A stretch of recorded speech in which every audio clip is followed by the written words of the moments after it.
The wind blew sharp across the ridge that guarded Bitter Hollow, carving icy fingers through the frostbitten pasture land as morning crept across the sky.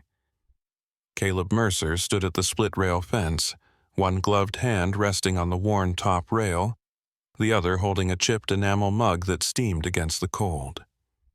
He wasn't a man who startled easily. 30 years of grit, heartbreak, and solitude had carved that tendency clean out of him.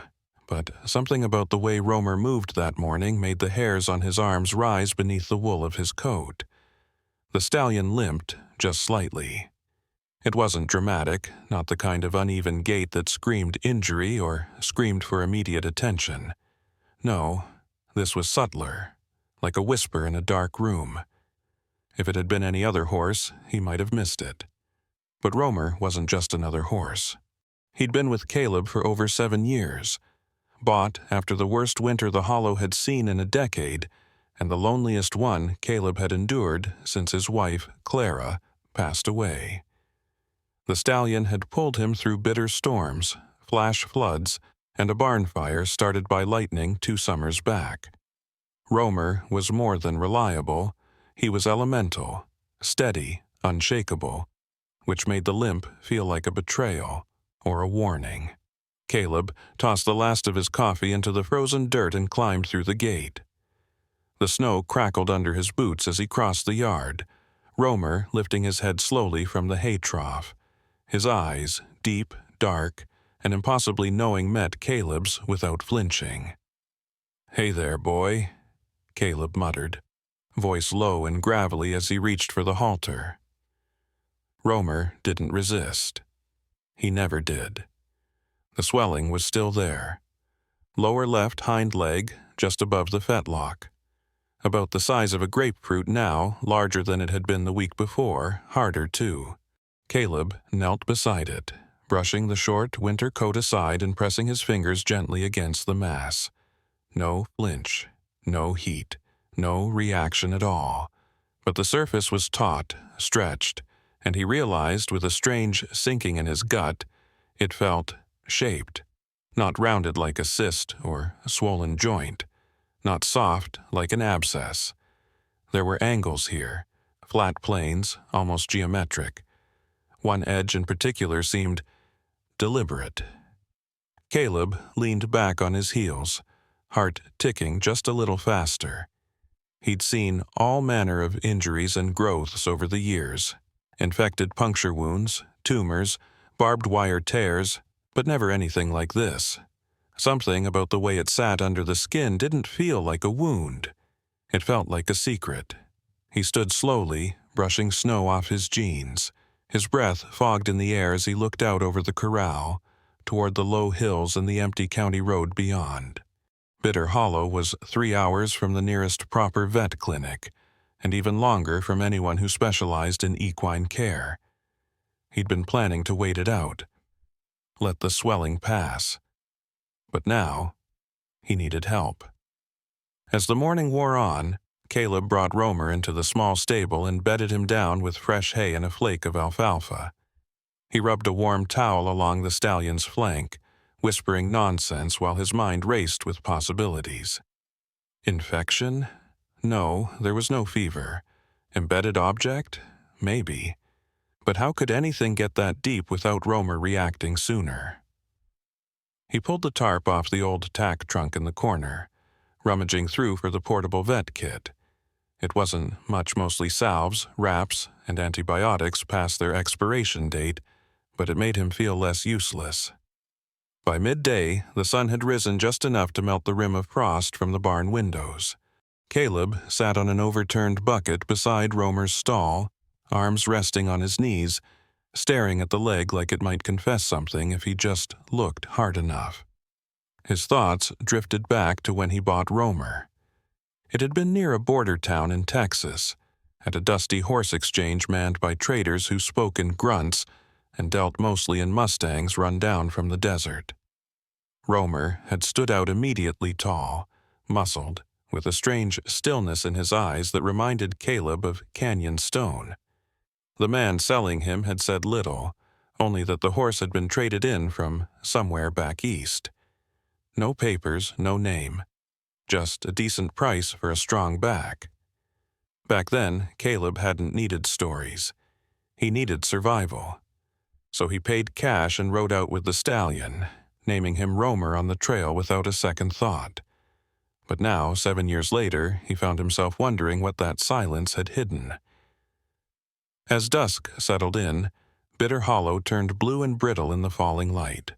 Caleb called a neighbor with a shortwave radio, Jack Rudd, who kept in touch with a woman named Maeve Langdon, a former field vet turned small-town recluse. She lived out near Ashridge now, ran a rescue outfit out of a converted general store. He'd heard rumors she still took cases when something didn't sit right. He left a message through Jack, simple and to the point. "Tell Maeve I've got a growth on a horse that feels like it doesn't belong to the horse." That night, the wind howled across the eaves of the barn. Caleb couldn't sleep. He kept getting up, throwing on his coat, walking the frozen ground to check on Romer. The stallion stood quiet in his stall, eyes half-lidded. But every time Caleb ran his hand along that leg, the edges felt sharper, like they were pushing upward, like they were trying to breach the skin. At dawn, he opened the stable door and gasped. The skin had stretched overnight. Pale and thin now, the surface glistened under the light like waxed parchment.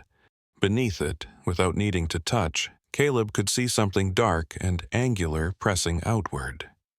A shape, maybe more than one. He stared, breath fogging, heart thudding low and steady like a drum in a canyon. There was something inside Romer, something that didn't belong to him, something that had been put there, and it was starting to surface. Caleb stepped back, his voice barely more than a whisper.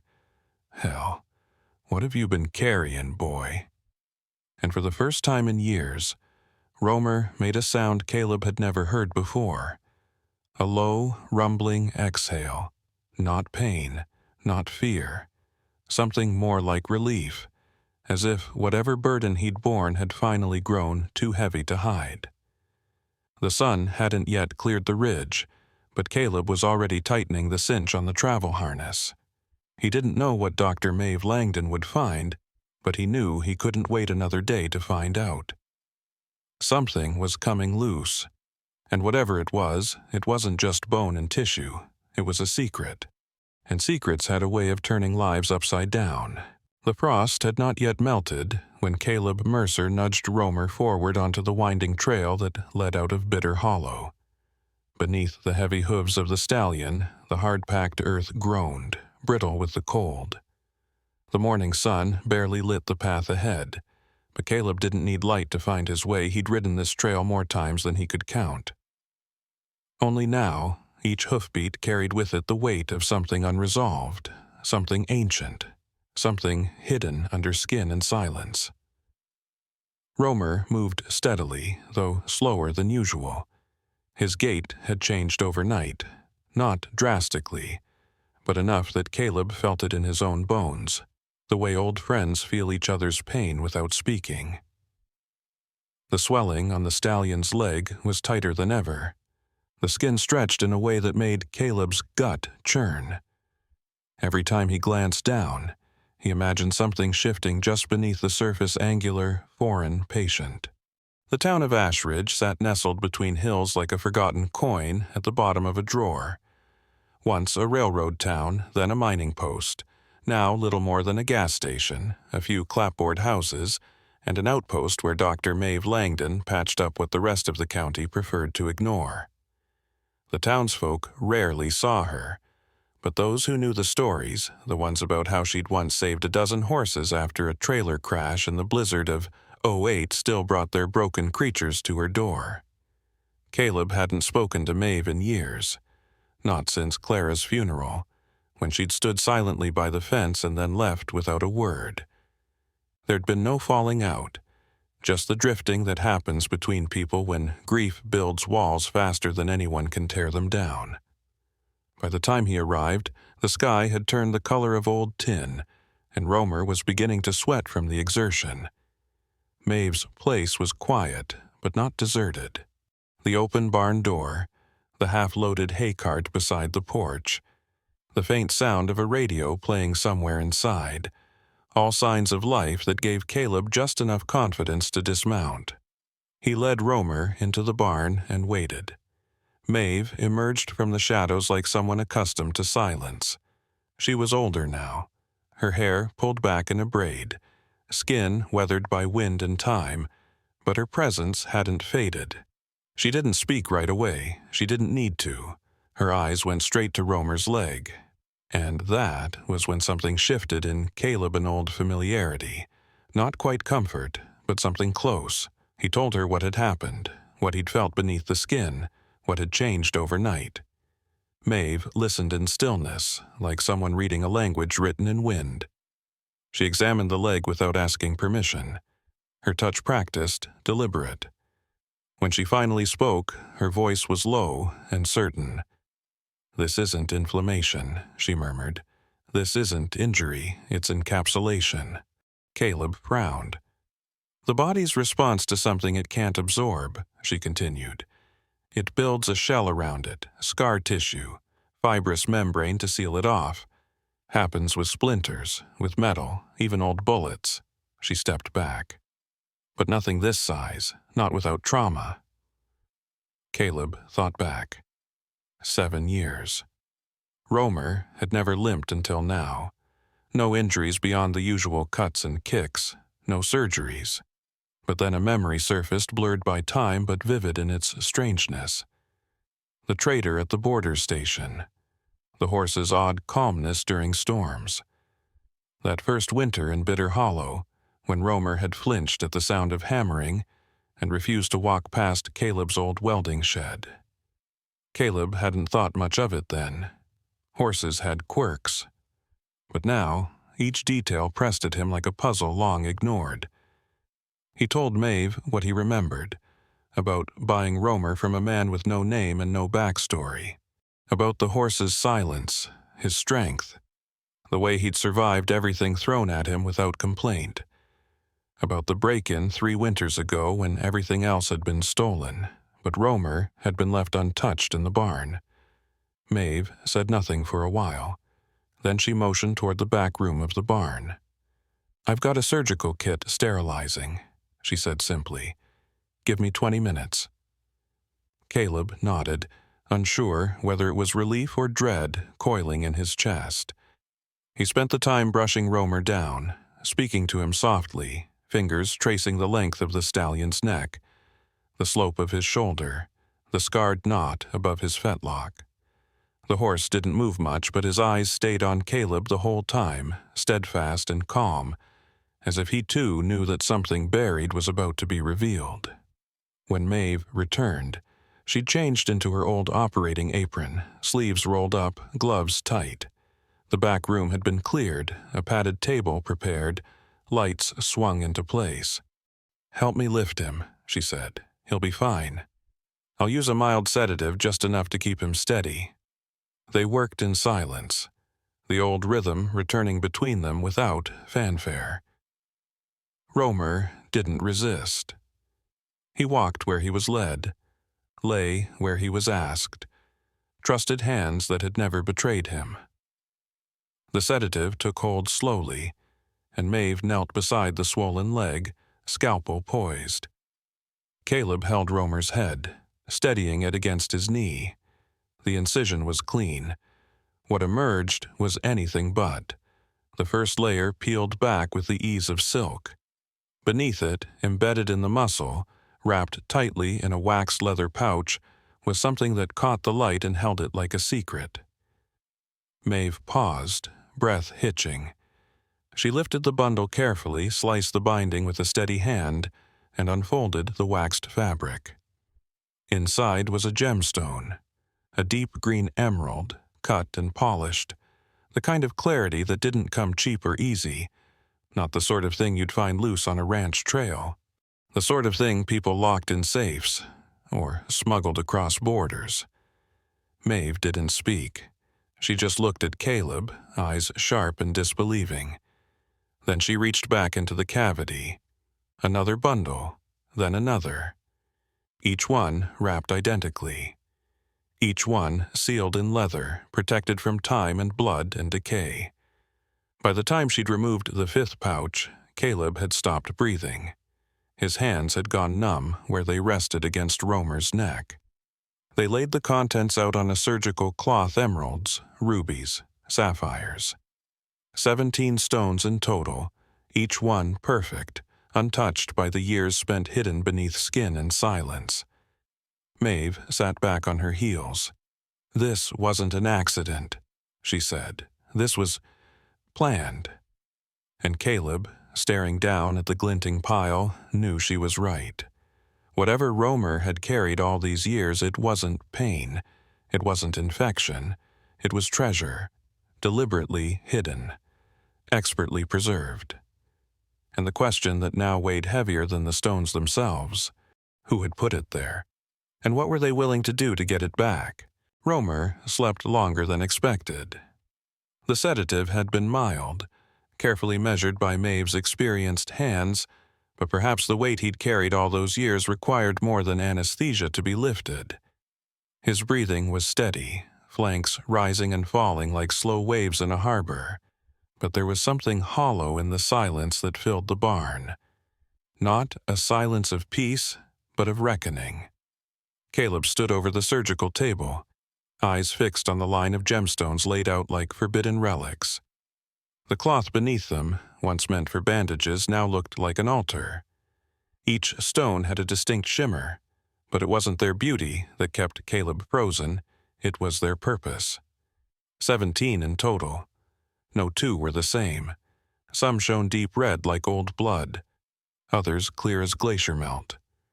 And all had been sealed with precision inside a living being.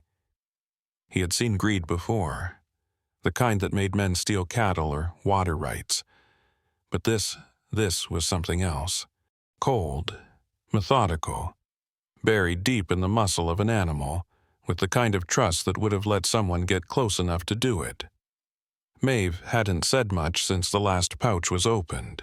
She moved with clinical efficiency, cleaning the incision, applying salve, and stitching with a rhythm that spoke of years spent treating creatures others had already given up on.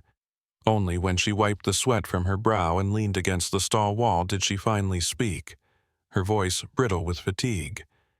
"They were never meant to be found," she said simply. "Not unless someone came looking." The words landed heavy. Caleb took a step back, arms crossed over his chest, gaze never leaving the horse. Romer stirred slightly in his rest, one hoof twitching as if dreaming of old roads and things long forgotten. There was something cruel in the thought. This horse had carried another man's secret while living a life of loyalty and labor, never once revealing the truth under his skin.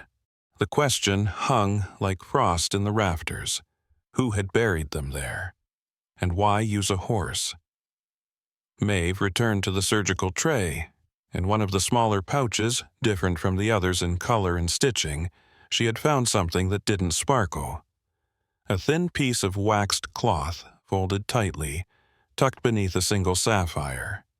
As she unfolded it now, the barn light caught the faint imprint of something strange, an emblem circular jagged edges, an eagle mid-flight surrounded by faded initials and numbers.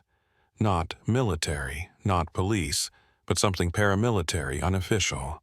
The kind of insignia that didn't appear on public records but whispered through stories told by firelight in the backs of bars. Caleb recognized the shape before the details resolved. Years ago, just after he left the railroads, he'd heard a story from a friend in Utah, a story about a mining site turned smuggling route, guarded by a group that answered to no flag but their own. They'd vanished after government raid, left behind nothing but rumors and a few unsolved thefts. Among them, a shipment of rare gemstones en route to a secured vault, never recovered. And now those same stones lay in his barn, cut and preserved with surgical precision, hidden inside an animal whose only crime had been surviving. Maeve traced the cloth with a gloved finger, then looked up. Her expression held no fear, only quiet gravity. She wasn't the type to panic, but she understood stakes. This wasn't just about hiding something valuable, she said. This was about hiding it where no one would ever look. A horse, unregistered, sold across state lines. No paper trail, no digital record. It's brilliant, ruthless, and it worked. Caleb thought back to the trader. Dusty roadside, no questions, quick cash. It hadn't felt like a deal back then, just another quiet transaction in a string of lonely choices. But now, it felt like a handoff, not of a horse but of a burden. He walked to Romer's side and placed a hand gently on his neck. The stallion didn't stir. His body was still warm, still solid, still trusted him. But beneath the stitched skin was a scar that would never fully fade. And buried in that scar was history. Caleb knew what came next. The stones had to be reported. That much was unavoidable. But what he feared more wasn't the law, it was whoever had hidden them in the first place. Whoever had trusted this system of concealment and might now be wondering why the trail had gone cold for too long. Maeve wiped her hands and walked to the far cabinet, unlocking a drawer Caleb hadn't seen opened before. From inside, she pulled a small lead box one used for handling radiation samples, long since repurposed. She began placing the gemstones inside one by one, slow and methodical. Her fingers moved like someone cataloging evidence or building a case. "We'll turn them in," she said. "But we do it smart, through official channels. Let the state handle it." Caleb nodded, though something inside him twisted. Not fear. Not exactly. Something closer to responsibility. These weren't just artifacts. They were part of something bigger, something that Romer had carried without consent or knowledge. Returning the stones meant reawakening a story buried deeper than flesh. And that story had teeth. By nightfall, Romer had awakened. His eyes were clear, his appetite strong, but he moved with care, like a man recovering from secrets that had lived too long under the surface. Caleb sat outside the barn beneath the stars, the wind cold against his face, thinking of all the things that didn't yet make sense. Who had owned Romer before the trader? Where had the surgery taken place? And most of all, was someone still out there looking for what had been hidden? He didn't sleep that night. Just watched the horizon, a rifle laid across his lap, and the scarred horse resting peacefully behind him. Because sometimes the past doesn't stay buried. Sometimes it comes back, not with thunder, but with silence. And the echo it leaves behind is the sound of something waiting to be claimed. 3 days passed in an uneasy quiet, like the calm between lightning and thunder. Caleb kept Romer close, stabled behind the house instead of the outer barn, where the wind bit harder and shadows gathered in corners. Maeve returned each morning to check the stitches and examine the healing tissue, always with the same unreadable expression, her fingers precise, her voice calm. Romer was recovering well physically at least. But the barn felt different now. Lighter somehow, yet also marked, as if the walls had absorbed the weight of what had been taken from the stallion's body. The gemstones were gone, locked in Maeve's lead box, transferred under cover of darkness to a sheriff's courier headed to Cheyenne. There'd been no paperwork yet, no press, no officials knocking on doors. But Caleb knew that kind of silence didn't last long. Something of that value, both in dollars and danger, didn't just vanish without drawing eyes. The first sign came in the form of tire tracks. They appeared overnight, 2 wide arcs carved deep into the mud near the north fence line. Not the tracks of any vehicle Caleb owned, and too fresh to have been washed in by runoff. Whoever had made them had pulled in close, sat there for a time, and then driven off without stepping foot into the yard. But they'd been watching, that much was clear. The next day, the man arrived. He rode in alone on a pale buckskin gelding, dressed in a waxed duster and weathered jeans, the kind of gear that said trail seasoned but not local. His beard was short, gray, creeping in beneath the black. He wore no sidearm, but his boots were military thick-soled, quiet, broken in by years of calculated movement. Caleb spotted him from the kitchen window before he even reached the gate. By the time the stranger dismounted, Caleb was already outside, one hand resting casually on the porch rail, the other brushing the side of his jacket where the weight of a revolver rested out of sight. The man removed his hat, nodded once. His eyes, a shade too light for comfort, lingered on the stable behind the house. "Name's Kane," he said. "Ezra Kane, looking for someone." Caleb didn't answer, didn't move. The air between them stretched taut like a rope between trees, wind threading through with the faint scent of pine and snowmelt. Kane took a breath. He'd be a tall bay stallion. A scar on the left rear leg, white mark on the chest.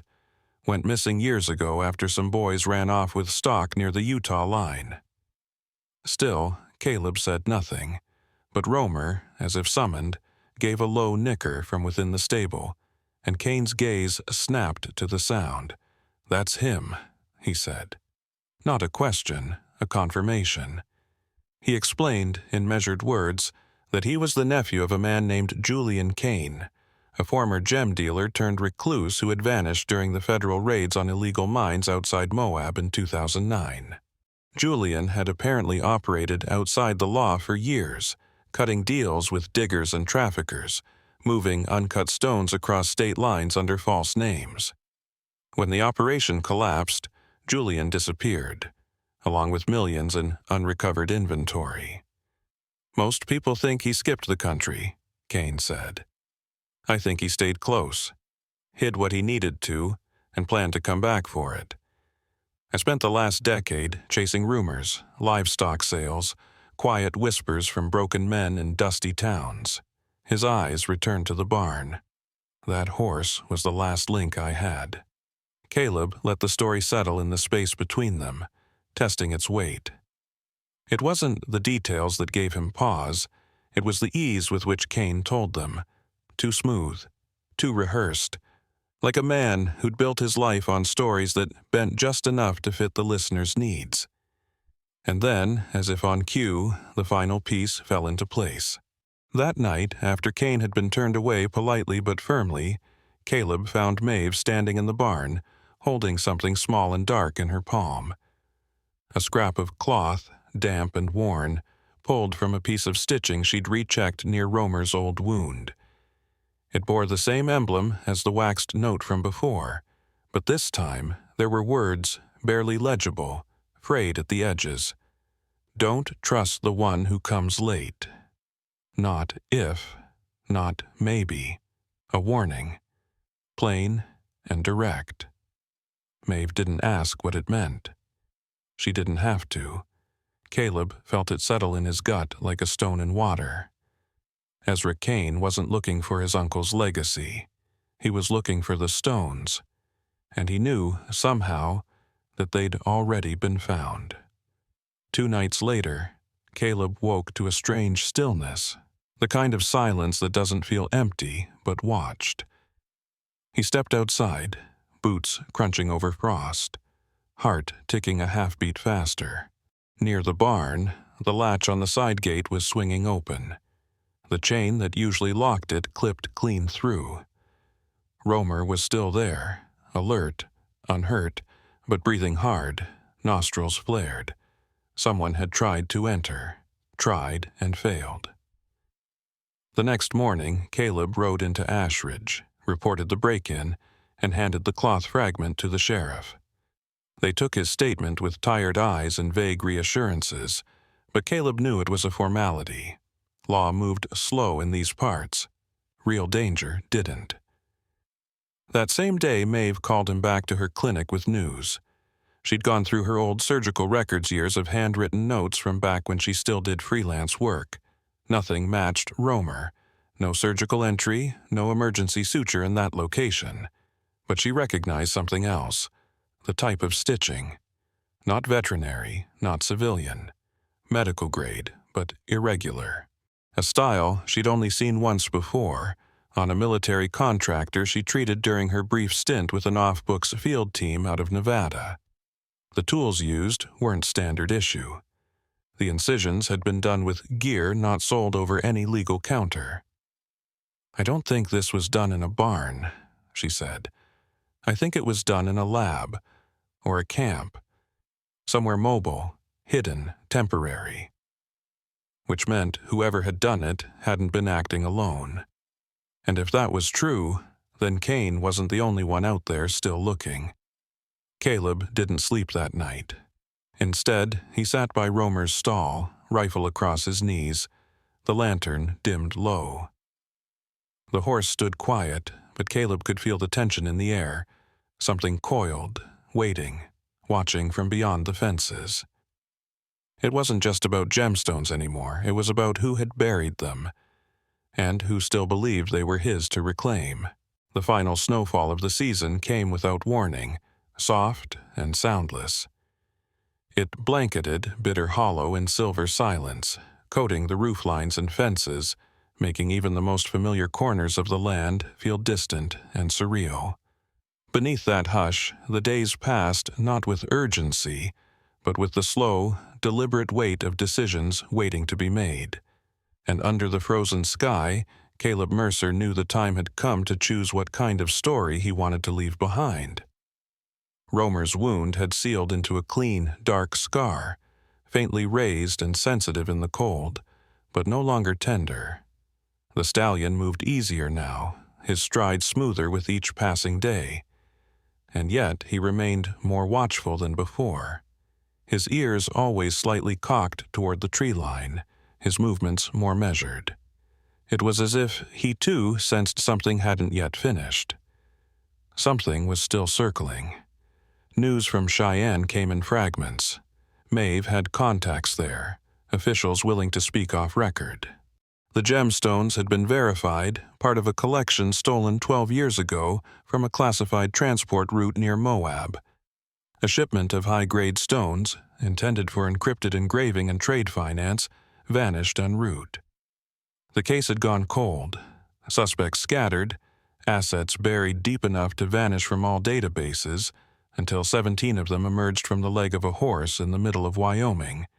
But the authorities weren't the first to find out. Somehow, word had slipped loose-leaked from somewhere between custody chain and quiet corruption. Caleb didn't know how many people knew, or who they were. Only that one had already come looking, and others might follow. Then came the letter, folded into the flap of the barn door one morning, sealed in a blank envelope. No name, no signature, just a single line, written in the block letters that bled into the page like pressure applied too hard. "I only asked first, they won't." Maeve read it, then burned it without a word. Caleb didn't ask what she thought.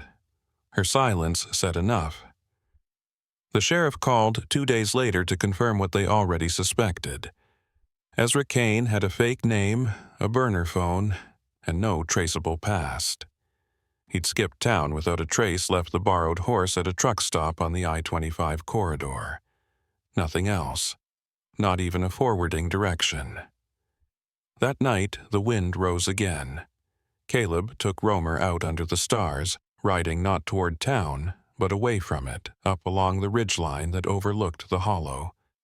It was a place he and Clara used to go long before Romer, long before the stillness had settled into his bones. Up there, the land spread out wide and unbroken, and even the air felt older, like it remembered everything he'd forgotten. The stallion moved with confidence now, his hooves crunching lightly through the snow-crusted brush. Caleb rode without reins, letting the horse choose the pace, the rhythm. They reached the crest just as the moon broke through a pocket of cloud, spilling silver across the range below. He dismounted, boots sinking into soft powder, and stood with one hand resting on Romer's shoulder. In the distance, the lights of the ranch flickered faintly small and warm in the vast dark. The memory of Kane's voice returned, slick and insistent, the kind of voice that never truly left, even after the man was gone. He'd offered money, hadn't even tried to be subtle.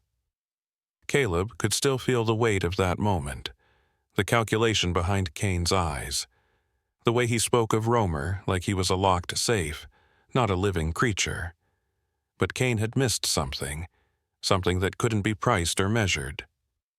Romer hadn't carried jewels. He had carried trust. He had endured every mile, every winter, every injury while harboring a burden that never belonged to him. And still, he had followed, obeyed, protected, not because he'd been asked to, but because he'd chosen to. And that kind of loyalty, it deserved more than a transaction. So Caleb made a decision. The next morning, he contacted the U.S. Marshal's field office. Not the sheriff, not the state line. He went higher. He handed over everything: Kane's name, the cloth seal, the surgical findings, the note at the barn. He requested no reward, no credit, just protection. For Romer, for Maeve, for anyone else who might become collateral. He refused to sell the story, though offers came fast, from journalists, bloggers, a television crew that even drove through the storm to knock on his door. He turned them all away, because Romer wasn't a story. He was a life. By spring, word came down that Kane had been captured near the Arizona border, traveling under a different name, in possession of tools that matched the surgical marks Maeve had cataloged. He refused to speak during interrogation, but evidence linked him to at least 2 other animals recovered with embedded items, both long dead. Romer, it seemed, had not been the only vessel, but he was the only one left alive. The government issued Caleb a formal letter of recognition for his cooperation. Maeve received an offer to consult on ethical animal handling for federal evidence recovery. She declined, of course, but she kept the badge in a drawer behind her vet supplies, a strange, quiet symbol of how close they'd all come to something much darker. Romer's leg healed completely. The scar remained, but the limp was gone. He ran again, across open pastures, along creek beds, beneath cottonwoods whose leaves hadn't yet remembered how to green. The weight he'd carried was no longer inside him, but it hadn't disappeared. It had transformed. One evening, months later, Caleb sat by the fence as twilight dimmed the horizon, and Romer approached, slow, steady, his breath visible in the cooling air. Caleb ran a hand down the stallion's neck and traced the scar, now faded to a pale ridge. He whispered to no one, and to everything. Sometimes the hardest burdens carry the greatest truth. And under the stars, Romer stood still, not as a beast of burden, but as a survivor who had borne silence, pain, and secrets and had chosen in the end to stay.